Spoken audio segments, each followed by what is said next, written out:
ओम नमो अरिहंताणं।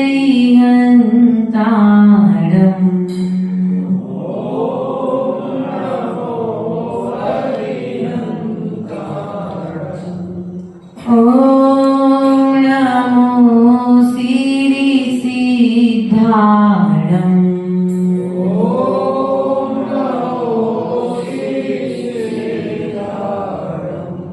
ओम नमो आयर्याणं।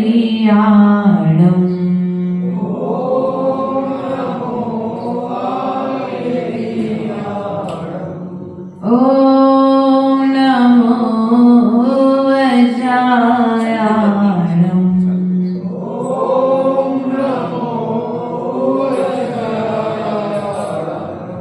ओम नमो लोए सब साबुडं।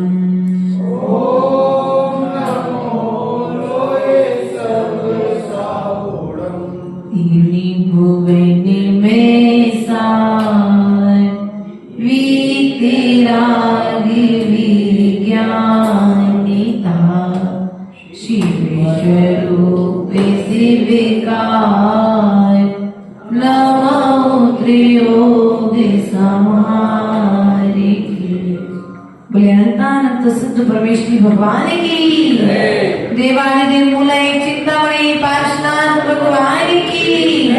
देवानि देव शासनय भगवान महावीर स्वामी की। आचार्य भगवंत कुंदकुंद स्वामी की। आचार्य भगवंत विराट स्वामी जी महाराज की। आचार्य भगवंत ईश्वर विशुद्ध स्वामी जी महाराज की। आचार्य गुरु ईश्वर विभव स्वामी जी महाराज की। छेड़ाला ग्रंथ राज की।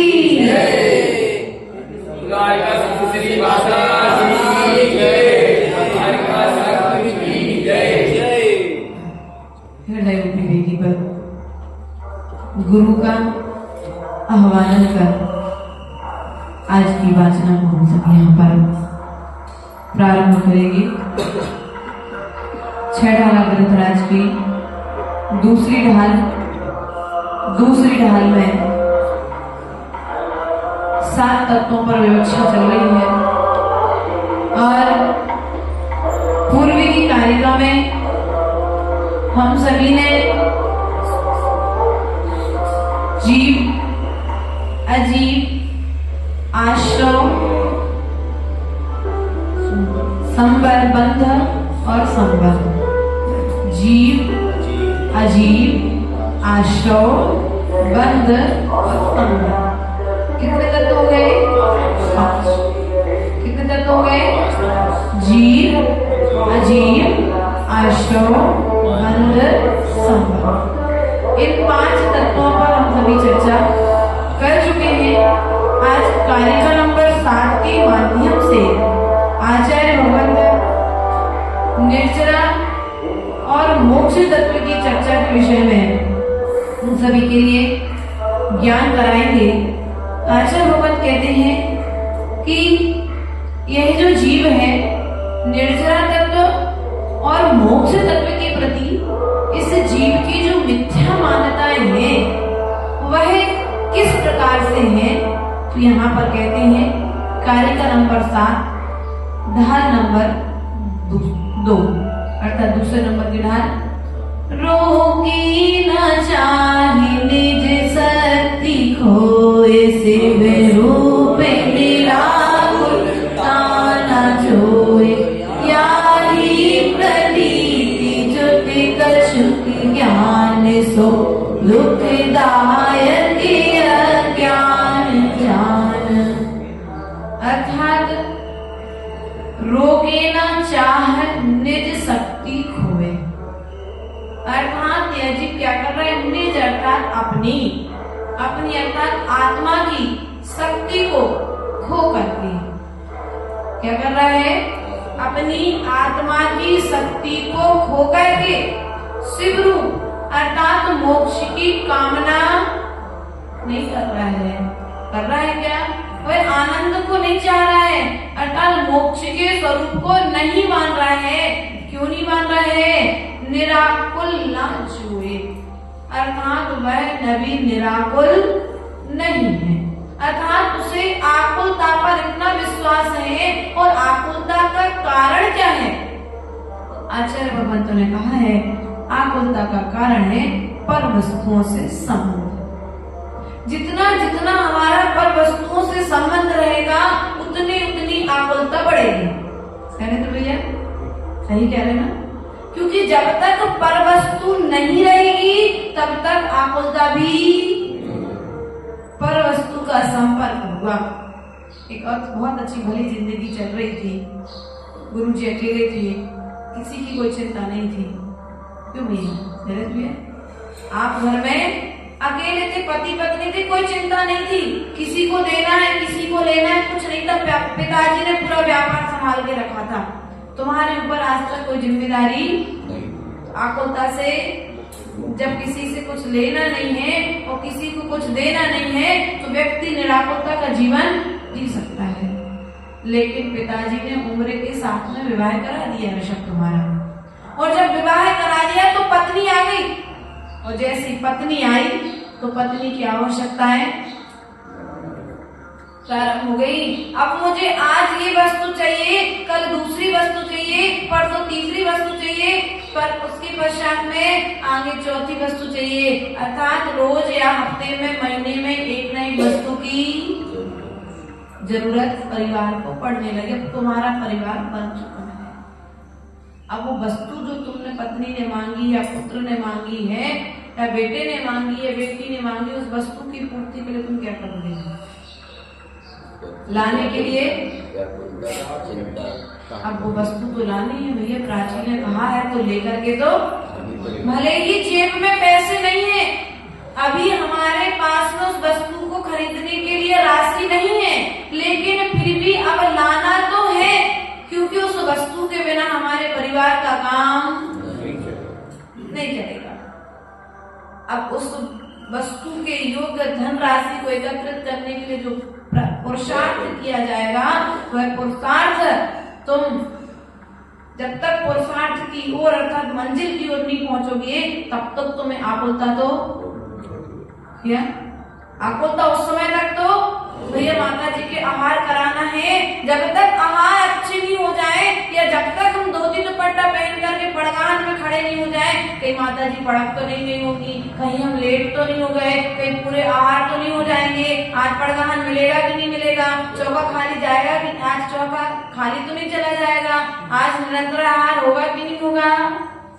बोलो आकुलता होती है ना। आज मंदिर आए, मंदिर में जब तुम आए, मंदिर में प्रवेश किया, भैया मंदिर का ताला किसी ने लगाया कि नहीं लगाया? मंदिर से घर में बैठे हो 6 किलोमीटर दूर, लेकिन आकुलता भीतर में है। क्यों? क्योंकि तुम्हें भगवान से प्रेम है, भगवान से मंदिर, भगवान के मंदिर से प्रेम है, तुम्हें भगवान के इस स्थान से प्रेम है। ध्यान रखना, यदि तुम्हारी आकुलता साधु के प्रति है, यदि तुम्हारी आकुलता भगवान के प्रति है, यदि तुम्हारी आकुलता शास्त्र के प्रति है, तो ध्यान रखना कि आकुलता तुम्हें सम्यक प्रदान करने वाली है, अर्थात सम्यक साधनों को प्रदान करने वाली है। लेकिन यही आकुलता यदि संसार के साधनों के प्रति है तो आचार्य भगवान कहते हैं यह आकुलता तुम्हें संसार में भटकाने वाली है। इसलिए संसार की वस्तुओं को प्राप्त करने के लिए जो तुमने भीतर में आकुलता पैदा करके रखी है, अरे मिल जाएगी वस्तु, आज नहीं तो कल मिलेगी, लेकिन इतना धैर्य नहीं है। अरे कल ही तो आना है रिश्तेदारों को, कल ही तो रक्षाबंधन है और आज मिठाई खरीदने के लिए पैसे। अब व्यक्ति दिनदार को सबके जीवन में अच्छे बुरे दिन आए हैं, सबने अच्छे बुरे दिन देखे हैं, तो हमसे ज्यादा आप अनुभूत हैं। जब हमको प्रवचन करना नहीं आता था शैलेश भैया, पहली बार आचार्य गुरुदेव ने विहार करा दी, गुरुदेव को विश्वास हम प्रवचन कर लेते, लेकिन मुझे विश्वास नहीं था कि मैं प्रवचन कर लूंगी। जब आचार्य गुरुदेव ने विहार करा दिया, अब विहार करा दिया है तो करना तो पड़ेगा। अब आकुल व्याकुल होने से फायदा नहीं है, अब करना पड़ेगा। और जब तक वह परीक्षा पूर्ण ना हो जाए, अर्थात आज मान के चलो 10 बजे प्रवचन छूटे हैं और 10 बजे फिर प्रवचन देने जाना है, तो जो एक प्रवचन देने के बाद दूसरे प्रवचन के बीच बीच का जो गैप का काल है वो पूरा भीतर में आकुलता के साथ चलता है, जब तक वो कार्य पूरा। अब कल का प्रवचन अच्छा होगा कि नहीं होगा, लोगों को अच्छा लगेगा कि नहीं लगेगा, हमसे बनेगा कि नहीं बनेगा, कहीं कल की गाथा में प्रवचन कठिन तो नहीं निकलने वाला है, थोड़ी सा आकुलता तो हो जाती है। लेकिन जैसे ही आचार्य भगवान कहते हैं सम्यक साधनों का सहारा लिया जाता है तो वह आकुलता भी निराकुलता में। अब सम्यक साधन, अब प्रवचन करना थे, कार्य का प्रवचन करना है, पहले से तो अपन को अभ्यास था नहीं, तो एक काम करो, जो ग्रंथ आचार्य पूर्वाचार्य इन ग्रंथ पर बोल चुके हैं उनके ग्रंथ को खोल करके एक बार देख लो तो कार्य करना आसान, तो थोड़ा सा तो आकुलता कम हो गई। अपन को भी ऐसे लगता ना, बहुत सारे लोग आने वाले, दीपावली की तैयारी करने, पूरा परिवार इकट्ठे होने वाला है, कुछ समय बाद दीपावली आएगी, और जब दीपावली आएगी तो एक काम करो भैया, आकुलता मत करो, इकट्ठी 10 दिन में ना करके हर हफ्ते में एक एक कमरे की पुताई कर लो, तो तुम्हें आकुलता करने की जरूरत, दूसरे पर गुस्सा करने की जरूरत पड़ेगी क्या। लेकिन आकुल व्याकुल परिणाम अगर उसी समय तुम्हें कर्म का बंद हो जाए तो आकुल व्याकुल परिणाम में जीव कहाँ जाएगा। तुम्हारी मतलब व्याकुल होने से क्या समस्या का समाधान मिलेगा। आचार्य गुरुदेव सदा कहा करते हैं समस्या का समाधान व्याकुलता में नहीं है, समस्या का समाधान तो समस्या के साथ में ही है। बस उस समाधान को, समस्या को धैर्य पूर्वक समझो और समस्या को समझ करके तुम शांति से बैठ जाओ, और जब शांति से बैठ जाओगे तो समस्या ही तुम्हें आकर के समाधान दे करके। लेकिन समस्या को इतना बड़ा समस्या बना लेते हैं, अपने दिमाग में इतना बड़ा सोच लेते उस विषय में, अब तो ये हमसे हो ही नहीं सकता, सोचते कि नहीं सोचते हैं ऐसा। इसलिए आचार्य भगवान कहते हैं कि अपन ने आज तक मोक्ष तत्व के स्वरूप पर विश्वास नहीं किया है, इसका कारण है कि हमने आज तक अपने आप को निराकुल नहीं पाया है, आज तक हम निर्जरा नहीं कर पाए, इसका कारण है कि हम निराकुलता से हमने जीवन व्यतीत नहीं किया है। यदि निर्जरा करना चाहते हो तो आचार्य भगवंत ने कहा है कि निराकुल जीवन जीना प्रारंभ करो। माता जी प्रवचन कर रही थी ना, अभी थोड़ा सा इसी विषय से, सब्जेक्ट से रिलेटेड था। भैया जो होना है सो हो करके, अगर पत्नी ने वस्तु मांगी है, अगर आज नहीं देंगे तो कल दे देंगे, है ना, कल नहीं देंगे परसों दे देंगे, परसों नहीं देंगे साल भर बाद दे देंगे, लेकिन वस्तु दे देंगे। अब आकुल व्याकुल, अरे आज मांगी है तो हमें कल, अब देने की आकुलता करने से, भीतर में विकल्प करने से फायदा। अरे प्रवचन ही तो करना, आज नहीं बनेगी हम कल कर लेंगे, कौन सी दिक्कत है। अच्छी नहीं बनेगी, बुरे बनेंगे, लेकिन जितने समय प्रवचन करने बैठेंगे उतने समय तो कर्म की निर्जरा। माता जी सोचे हमने तो तैयारी नहीं करी, हम प्रवचन, आपने तो हमसे अचानक कह दिया। अब माता जी को घबराहट होने लगी, भीतर में आकुलता होने लगी कि आपने हमसे प्रवचन। अब जो भीतर में जो आकुलता हुई ना, स्वयं का जो कॉन्फिडेंस कम हो गया कि मैं उस कार्य को करने में सक्षम। अब ये कॉन्फिडेंस तुम्हारा जो लेवल घटा, इस कॉन्फिडेंस लेवल ने तुम्हारे कार्य को बिगाड़ दिया। अर्थात आचार्य भगवान कहते हैं व्यक्ति मंच पर बाद में बोलता है, पहले उसका कॉन्फिडेंस भीतर से उसको साहस देता है। आप बाहर में कार्य बाद में करते हो, क्यों सैनिक भैया? जब मंदिर बनाने का भाव आया था तब सोचा था कि इतने लोग यहाँ आ जाएंगे, लेकिन फिर भी आपके मन ने कहा था कि नहीं, नानी ने कहा है तो मुझे मंदिर। जब चामुंडा राय अपनी माँ के लिए गोमटेश्वर की प्रतिमा खड़ा कर सकता है तो मैं अपनी नानी के लिए मंदिर नहीं बना सकता। आपने अपनी शुभ भावनाओं के साथ में इस मंदिर को बनाया, और जब तुमने मंदिर बनाया तो मंदिर में भगवान जब विराजमान हुए तो उस पुण्य की वर्गणाएं सर्वत्र फैली। आपने आकुलता नहीं की, व्याकुलता नहीं की, शांति से अपना काम, मुझे अपना कर्तव्य करना है। मंदिर में कौन पूजा करने आ रहे? मंदिर में लोग सोचते हैं ऐसा, पुण्य के कामों में विचार करते हैं। हमने मंदिर बना दिया, और पुजारी नहीं आए तो क्या काम करो, इससे अच्छा मैं लोग आज मंदिर बनाने का विरोध कर रहे, भगवान की प्रतिमा विराजमान करने का विरोध कर रहे, जिनवाणी शास्त्र छपवाने का विरोध कर रहे।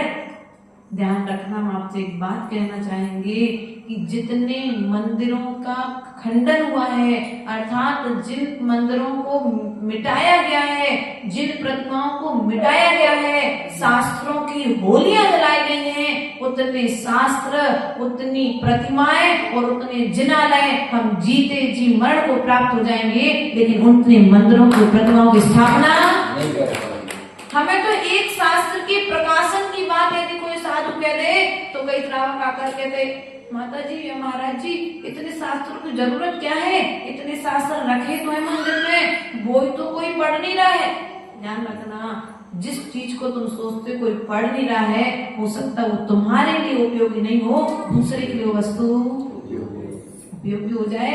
शैलेश भाई ने जब मंदिर बनाया तो ये नहीं सोचा था कि ऋषभ 2 किलोमीटर दूर से दर्शन करने आएगा।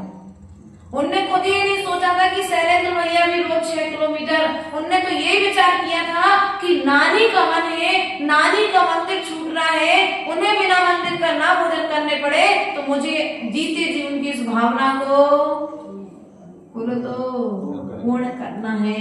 उनने जब ये भावना पूर्ण की तो धीरे धीरे तुम शक्कर की डल्ली तो रखो, चीटियां तो अपनी आप, लेकिन हम क्या करते हैं लोग, हम डल्ले ही नहीं रखेंगे। यदि कोई नहीं आया खाने तो भैया तुम बनाओ तो फूल तो लगाओ बाग में, मोरे अपने आप रस लेने। अरे चातुर्मास कराया, किसी ने साथ नहीं दिया तो हर प्रत्येक कार्य करने के पहले हम क्या करते हैं, एक नकारात्मक विचार साथ में रखते हैं। वो नकारात्मक विचार दूसरे पर बाद में हावी होता है, वो नकारात्मक विचार हम पर पहले हावी हो जाता है। यदि बच्चे ने, आजकल बहुत सारे टेस्ट वेस्ट देते ना आजकल बच्चे लोग, तो वो टेस्ट वगैरह देने यदि गए फेल हो गए तो पैसे बर्बाद। अरे भैया, एक बार फेल हो गए, 2 बार फेल हो गए, 3 बार फेल हो गए, लेकिन 3 बार फेल होने के बाद में भी तुम्हें जो अनुभव मिलेगा वो अनुभव तुम्हें अन्य कोई कार्य करने से नहीं मिलेगा। इसलिए कभी भी जीवन की रेस हो, चाहे धर्म में रेस लगाना पड़े, कभी पीछे, लेकिन एक बात ध्यान रखना, कार्य करते हुए व्याकुलता नहीं करना, विकल्प नहीं करना। मुझे नहीं बन रहा है ना, शांति से बैठ जाओ, शांति से बैठ जाओ, वो कार्य अपने आप हो जाएगा। लेकिन हमने क्या कर लिया, व्याकुलता हो गई, आकुलता करने लगे। अब आकुल व्याकुल परिणाम ही तो हमें मोक्ष में बाधक है। इसमें बाधक है यदि हमारी आकुलता व्याकुलता, अर्थात जिसे हम कहें अपनी नॉर्मल भाषा में हड़बड़िया लोग, हड़बड़िया लोग जानते हैं, मतलब जल्दी जल्दी काम करने वाले लोग, उन्हें काम करना है, लेकिन वो काम सब करना ऐसा लगता, उन्हें लगता है मंदिर की पूजा में द्रव्य भी उठा के रख ले, थाली भी उठा के रख दे, टेबल भी जमा दे, चटाई भी जमा दे, झाड़ू भी लगा दे और पोछा भी लगा दे। सब लोग इस तरह का विचार करते हैं। कुछ लोग ऐसा विचार करते हैं, और जब विचार करते हैं तो एक काम करने जाएंगे, दूसरा काम ऐसे ही होता है ना। टेबल जमाने गए, चटाई नहीं खींच पाए, तो टेबल जब जम गई उसमें चटाई खींची तो पूरी टेबल, ऐसा हो जाता है। नॉर्मल भाषा में आपको समझाना कि आप व्याकुलता करके आप निर्जरा तत्व से बच रहे हैं, अर्थात आप कार्य करते हुए भी निर्जरा नहीं कर पा रहे हैं। आप पूजन करना है, पूजन करने तो जाना है, एक पूजा की जगह भगवान को एक अर्घ चढ़ाएंगे, लेकिन विकल्पों से मुक्त रह करके। लेकिन करते क्या हो, आज तो पूरे हार कराना है, वो बार बार बीच में घड़ी, अब जो घड़ी देख रहे हो ना, कार्य तो कर रहे हो, लेकिन जिस स्थान पर तुम हो उस स्थान पर रहते हुए भी तुम उस स्थान के योग्य कर्म की निर्जरा नहीं कर पा रहे। भैया मनीष, मंदिर में हो, भगवान का अभिषेक का कलश लिए हुए हो, लेकिन अभिषेक का कलश जैसे हाथ में उठाया और पीछे से देखा कि देखो ये छोटा सा बच्चा आ गया है, मेरा बच्चा भी घर में सो रहा है, वो भी अभिषेक करने आ सकता था। अब वो अभिषेक का कलश है तो तुम्हारे हाथ में शैलेंद्र भैया, लेकिन तुम्हें भीतर में जो बच्चे की आकुलता हो गई। एक काम करता हूँ, मैं जल्दी से एक कलश करता हूँ, अभिषेक का कलश करके मैं अपने बच्चे को नहला करके अभिषेक करने के लिए लेकर के। अब लाइन लंबी है, अब तुम्हारा नंबर नहीं आ रहा है। बहुत सारे लोग हैं, पर्यूषण पर्व चल रहा है, बहुत लोग भीड़ लगी हुई है। अब तुम कार्य करते हुए कर्म का बंधन कर रहे हो कि नहीं कर रहे हो? ओम जी समझ में आ रही महेंद्री बात? सुभाष जी, कार्य करते हुए भी कर्म का बंधन। अरे जो कार्य कर रहे हो, एक काम करो, अच्छे से करो, ज्यादा आइटम बनाने की जरूरत। चौके में बनाएंगे, अरे दिखाने बहुत लोग आएंगे, देखेंगे, क्या करेंगे? चौके में सो क्या करते हो, बनाते बहुत सारी चीजें हो और एक भी चीज व्यवस्थित क्यों? तुमने दिखाने के लिए चौका लगाया था, खिलाने के लिए थोड़ी ना लगाया था। क्यों भैया? आज घर घर में चौका लग सकता। आज इतने बड़े बड़े संघ इंदौर में विराजमान है, इंदौर के बाहर में विराजमान है। समाजों की स्थिति क्यों बिगड़ गई? क्योंकि लोगों ने चौके को दिखावे का विषय बना दिया, और दिखावे के लिए उसके भीतर में क्या होती है फिर? उतनी साधन जुटाना, साधन जुटाने के लिए सामग्री जुटा लेगा, सब कुछ कर लेगा, लेकिन आकुलता पूर्वक बनाएगा सो कर्म नहीं काट पाएगा। इसलिए आचार्य भगवत ने कहा है कि इन आकुलताओं से रहित होकर के अर्थात रोके न चाह निज शक्ति खोए। चाह अर्थात यहाँ पर इच्छा। किसको कहा भैया? इच्छा। महेंद्र भैया, चाहे अर्थात इच्छा, अर्थात इच्छाओं को नहीं रोकता है अपनी शक्ति के अनुसार। यह जीव जो है अपनी इच्छाओं को नहीं रोकता है अपनी शक्ति के अनुसार, और मोक्ष के स्वरूप को नहीं मानता है। क्या करता है? मोक्ष के स्वरूप को यदि आकुलता व्याकुलता होती तीर्थंकर भगवान को, तो वे तीर्थंकर नहीं बन पाते, कर्म की निर्जरा नहीं कर पाते। देखो तो वो मुनिराज धन्य हैं जो जंगल में खड़े हैं, साधना कर रहे हैं। समोसण में एक जीव ने प्रश्न कर लिया, स्वर्ग के देवी देवता जा रहे थे विमान से, उन्होंने देखा कि देखो ये मुनिराज धन्य है, कितने अच्छे साधना कर रहे हैं। दूसरे ही पल में हमने पुनः देखा पलट करके, तो वे मुनिराज धनुष की आकृति बनाए हुए थे। उन्होंने जाकर के समोसण में भगवान से प्रश्न कर लिया, भगवान उन मुनिराज का क्या होगा? तो भगवान ने कहा कि वे मुनिराज नरक जाएंगे। क्या बोला? वे मुनिराज नरक जाएंगे। लेकिन कुछ ही पल पश्चात फिर उन देवों देवी ने पूछा, भगवान उन मुनिराज का क्या होगा? उन्होंने कहा कि वे मुनिराज स्वर्ग जाएंगे। जब मुनिराज धनुष की मुद्रा बने हुए थे, वे अर्थात युद्ध स्थल में उनका पुत्र हार रहा था, उसका चिंतन कर रहे थे, तो पुत्र को जिताने के लिए इनको रिद्धि सिद्ध हो चुकी थी। और जैसे इन्हें धनुष की मुद्रा बनाई, हाथ में धनुष नहीं था, धनुष बाण नहीं था, लेकिन जो भीतर में भाव था उसके प्रभाव से पुत्र युद्ध स्थल में जीतने लगा। सैनिकों की हार अर्थात जो अपोजिट ग्रुप था, दूसरा राजा था, वो हारने लगा। ऊर्जा का प्रभाव, अपने विचारों का प्रभाव देखिए। देवों ने देखा, पूछा तो उनका क्या होगा? तो उन्होंने कहा वो नरक जाएंगे। द्वारा पूछा तो बोले वो स्वर्ग जाएंगे। वे मुनिराज जब धनुष की मुद्रा बनाए थे, तो वहीं पर से दो श्रावक सृष्टि निकले, गांव के लोग। देखो तो ये राजा राज छोड़ने के बाद में भी आज धनुष की आकृति बना करके खड़ा है। मुनिराज हो गया, लेकिन फिर भी अभी धनुष की आकृति अर्थात इसमें उस तरह से बाण को पकड़ने की आकृति नहीं छू रही है। उसे भान हो गया, अरे मैं ये क्या कर रहा हूँ, मैं तो मुनिराज बन चुका हूँ, ना मेरी कोई पुत्र है, ना मेरी कोई पत्नी है, और ना मेरा कोई राज्य है, ना मेरी कोई सेना है।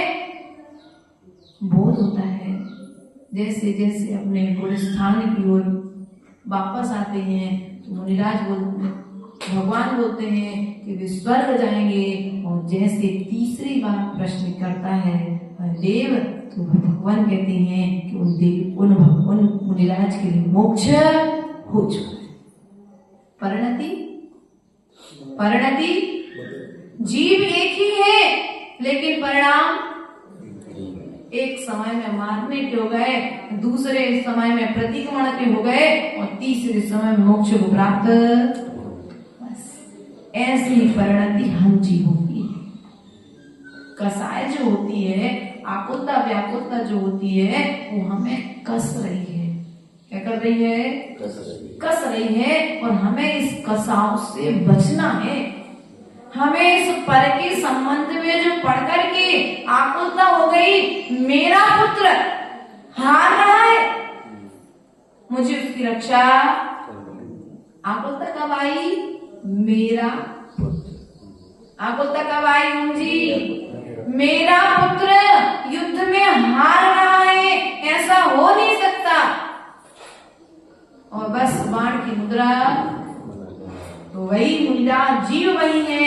नरक जाने वाला था, परिणामों का परिवर्तन हुआ तो स्वर्ग जाने वाला था, और परिणामों का परिवर्तन हुआ तो सिद्धालय में जाकर के विराजमान होंगे। उसी प्रकार से हम भी जीव हैं। हमारे परिणाम जैसे रहेंगे, उन्हीं परिणामों से हम मोक्ष चले जाएंगे, उन्हीं परिणामों से हम स्वर्ग चले जाएंगे, और हम उन्हीं परिणामों से हमें नरक और निगोत्र आदि की यात्रा करनी पड़ेगी। अब परिणाम तुम्हारे हैं, तुम्हें कैसे बनाना है ये तुम्हें निर्धारित करना है। जिन परिणामों से सिद्धालय की यात्रा होती है, उन परिणामों से क्या हम नरक की यात्रा करना प्रारंभ करेंगे? चक्रवर्ती तीर्थंकर भगवान राज्य का संचालन करते थे, लेकिन आकुल व्याकुल नहीं होते थे, खैर रखते थे। जो होगा देखा जाएगा, लेकिन जिस समय में जो कार्य करना हो, उस समय मुझे आकुल व्याकुल होने की जरूरत नहीं।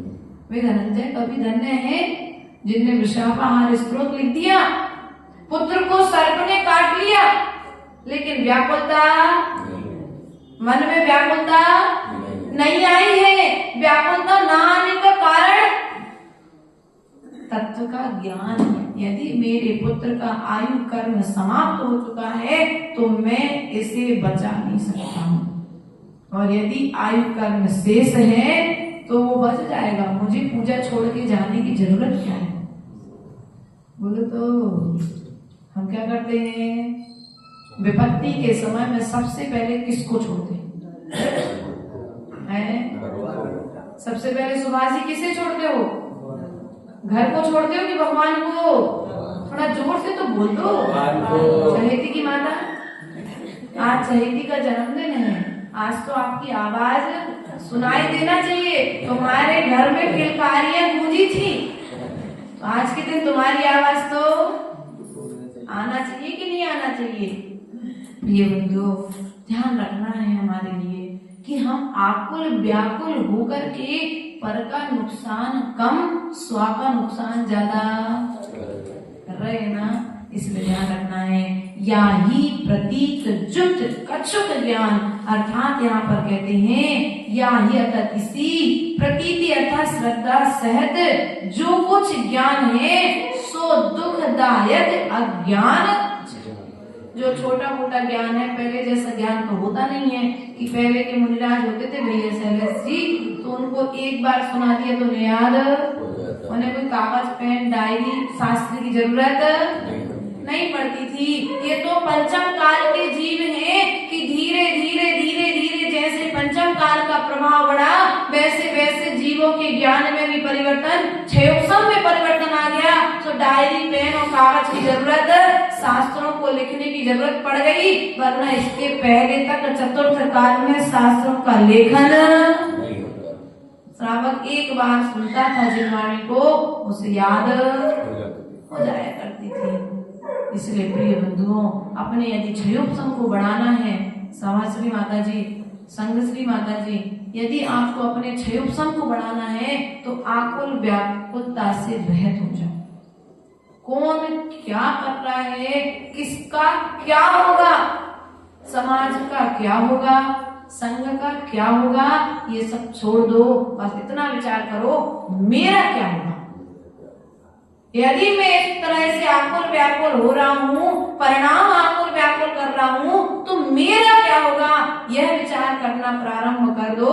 यदि तुम सुधर गए तो दुनिया सुधरने में समय, और यदि हम ही नहीं सुधरे तो दुनिया को सुधारने में कोई दूसरा है ही नहीं दुनिया को सुधारने वाला।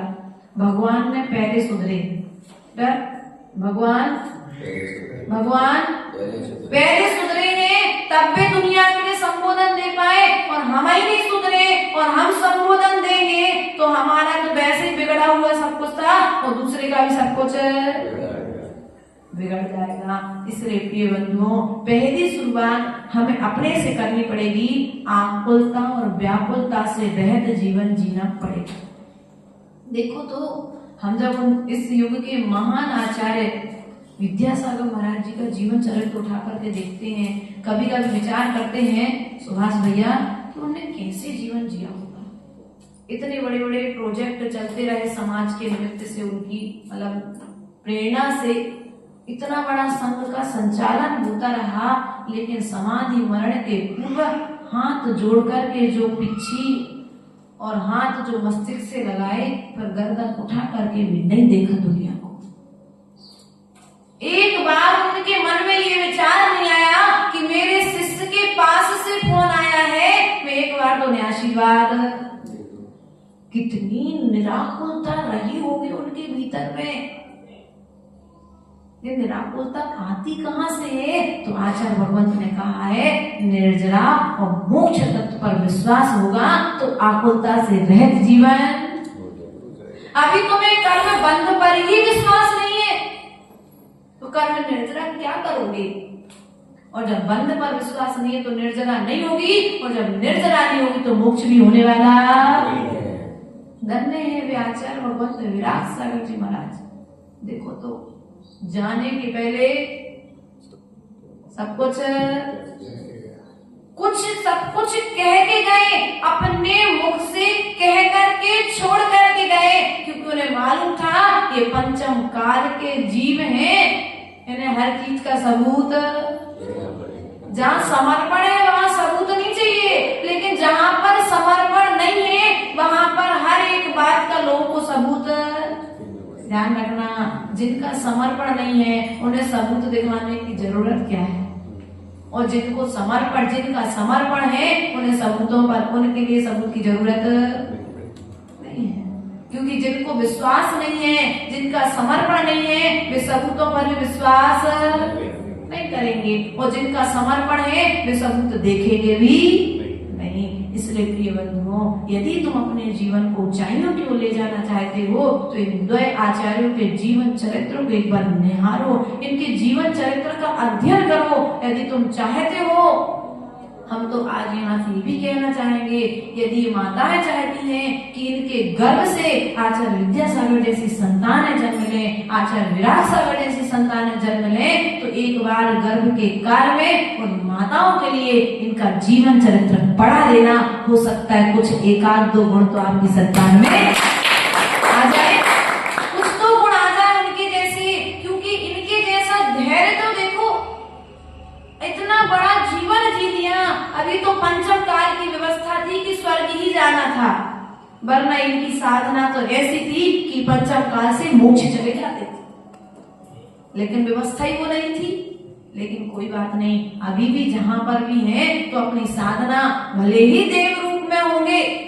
देखो तो स्थिति तो देखो भैया, वे देव बन गए और हम मनुष्य हैं, उनका चौथा वर्ष हो गया और हमारा 5वां। क्या वे देव बन गए, स्वर्ग के देव, अब वे आचार्य भगवंत के रूप में विराजमान है, लेकिन आज भी वे स्वर्ग में रहकर के भावना करते होंगे कि काश कुछ और दिन जीवन के मिलते तो संयम के साथ हम बिता लेते। क्योंकि स्वर्ग के देवों के पास संयम नहीं होता। जैसे भीतर में इच्छा होती है तत्काल कंठ से अमृत। और हम तो कहते इतने ऊंचे स्वर्गों में गए होंगे कि उन्हें इच्छा ही नहीं होती होगी, और इच्छा होगी तो वे समुद्र में जाकर के दिव्य ध्वनि सुनने बैठ जाएंगे तो इच्छा की पूर्ति। इसलिए प्रिय बंधुओं ध्यान रखना है, आदर्श किसी एक को अपने जीवन का आदर्श बना। क्या ये जीवन के सूत्र हम आपको इसलिए दे रहे हैं कि किताबों में नहीं मिलते हैं, जो जीवन जीता है वही ये सूत्र दे सकता है। अपने जीवन का किसी एक को आदर्श बनाओ। आचार्य गुरुदेव सदा कहते थे कि जिसके जैसे तुम बोलना चाहते हो, जैसे पहले में तरुण सागर जी का बहुत चला था, मतलब उनके स्टाइल में हर साधक बोलना पसंद करता था, उनकी स्टाइल में उनके जैसा बोलना। आचार्य होकर कहते हैं जिसके जैसा तुम बोलना चाहते हो उससे उसके लिखी हुई 100 बातें, उस व्यक्ति की लिखी हुई 100 बातें तुम पढ़ लो, तुम्हारा वक्तव्य उस व्यक्ति के जैसे हो जाए। तुम जिसके जैसा जीना चाहते हो उसके जीवन की 100 बातों को तुम एक बार अपने भीतर में धारण करने का प्रयास करो, तुम्हारा आचरण उसके जैसा हो जाएगा। लेकिन ना तो हम ऊंचे लोगों की जैसा, अर्थात ऊंचे विचार, ऊंचा आचार और ऊंचा चिंतन।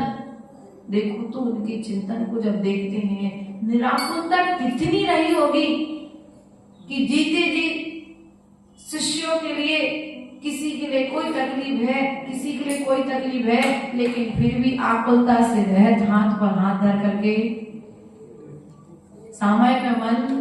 और आज अपना मन, बच्चे को पता पड़ जाए फीवर आ रहा है, तो बांटो दीजिए, बहू घर में नई संतान को लेकर के आने वाली है और मालूम पड़ जाए कि बहू की तबीयत खराब हो रही है, अब बताओ तुम्हारे मन की स्थिति क्या होगी? बोलो श्रीमती जी। मन की स्थिति, नहीं माता जी ज्यादा समय तक बैठ नहीं सकती बहू, उसको तकलीफ होती है, ध्यान रखना। और तुम कोई उपाय ना कर पाओ तो भीतर में व्याकुलता जन्म लेती है, विकल्प जन्म लेते हैं कि इस विषय का मैं समाधान जल्दी से जल्दी कैसे करूं, उसकी तकलीफ को कैसे मिटा दूं। लेकिन ध्यान रखना, तुम सम्यक पुरुषार्थ करोगे तो तकलीफ जल्दी मिट जाएगी। तुम व्याकुलता तुम बस मात्र बैठ कर के सोचते रहो कि तकलीफ मिटा दूं तो मिटने वाली नहीं है। उस तकलीफ को मिटाने के लिए तुम्हें पुरुषार्थ, डॉक्टर को बुलाना पड़ेगा, डॉक्टर जो औषधि देगा उस औषधि को ग्रहण करना पड़ेगा, तब कहीं जाकर के वो उसे शांति प्रदान, उसे जो तकलीफ हो रही उस तकलीफ का समाधान। हमारे पास तकलीफ तो बहुत है, लेकिन समाधान भी आचार्य गुरुदेव कहते हैं कि जितनी समस्याएं हैं उतनी समाधान भी है। क्या आचार्य गुरुदेव से हम लोग कहते थे, आचार्य गुरुदेव जैसे कोई तकलीफ हुई, कोई समस्या हुई हम लोगों को, तो हम लोग की प्राय करके जो शुरू का बैच रहा, ओम श्री माता जी रही, अरहम श्री माता जी रही और हम लोग रहे, तो हम लोग का शुरू से एक ऐसा चिंतन रहा है कि अपने निमित्त किसी गुरु को कष्ट नहीं होना चाहिए। थोड़ा सा कष्ट यदि अपन को हो रहा है तो गुरु को क्यों बताना पड़े, है ना? तो अपन ने गुरु को नहीं बताया, और यदि वो निमित्त बन गया कि अखिलेश दर्शन करने गया गुरु जी के और गुरु जी को पता पड़ गया, अब गुरु जी के पास संदेश आया कि बेटा आप इतने कष्ट में रहे और आपने बताया भी नहीं, तो हमने कहा गुरुदेव आपको कष्ट होता। तो आचार्य गुरुदेव सदा कहते थे कि जैसे जितनी जितनी समस्याएं हैं बेटा उतने उतने समाधान भी हैं। अर्थात समस्या एक ही के पास है, हमारे पास 40 का ग्रुप है तो समाधान देने वाले 40 लोग। इसलिए कभी ऐसी कोई समस्या में यदि फंस जाओ और लगे कि अब तुम्हारे पास समाधान नहीं है, और तुम्हें लगे कि तुम्हारा पड़ोसी, तुम्हारा मित्र, तुम्हारी पत्नी, तुम्हारा परिवार का कोई वरिष्ठ तुम्हें उस समस्या के लिए सही सलाह दे सकता है, तो इष्ट के पास में जाकर के उस समस्या का समाधान कर लेना, वरना यह व्याकुलता तुम्हें मरण को प्राप्त करा देगी, तुम उससे निकल नहीं पाओगे। इसलिए विकल्पों को अपने ऊपर कभी भी हावी मत होने दो। कोई समस्या है, समस्या तुमसे बड़ी है क्या भैया? समस्या तुमसे बड़ी नहीं है, क्योंकि व्यक्ति के पास में जितनी युक्ति है उतनी युक्ति समस्या के पास में नहीं है। इसलिए प्रत्येक समस्या का समाधान हमारे पास में है। इसलिए निराकुलता पूर्वक जीवन जीना ही हमारे लिए दुख से बचना है, अर्थात अज्ञानता ही ये जो या ही प्रतीत चुक कछुक ज्ञान, जो भी थोड़ा बहुत ज्ञान है और अज्ञान रूप में परिवर्तित हो जाता है। आकुलता के साथ में जो ज्ञान है उसे आचार्य भगवंत ने, पंडित दौलत राम जी ने अज्ञान कहा है। क्या कहा है भैया? अज्ञानता से सहित है वो ज्ञान। इसलिए ऐसे आकुलता रहे जीवन जीने के लिए हम प्रतिपल पुरुषार्थ करते रहेंगे, अपने ज्ञान सम्यक ज्ञान बनाने का पुरुषार्थ करेंगे। यही हमारा आज का उपदेश संबोधन हमें समझना चाहिए। बोले परम पूज्य आचार्य गुरुदेव विभव सागर जी महाराज जी की, द्वादशांग जिनवाणी माता की। जब जी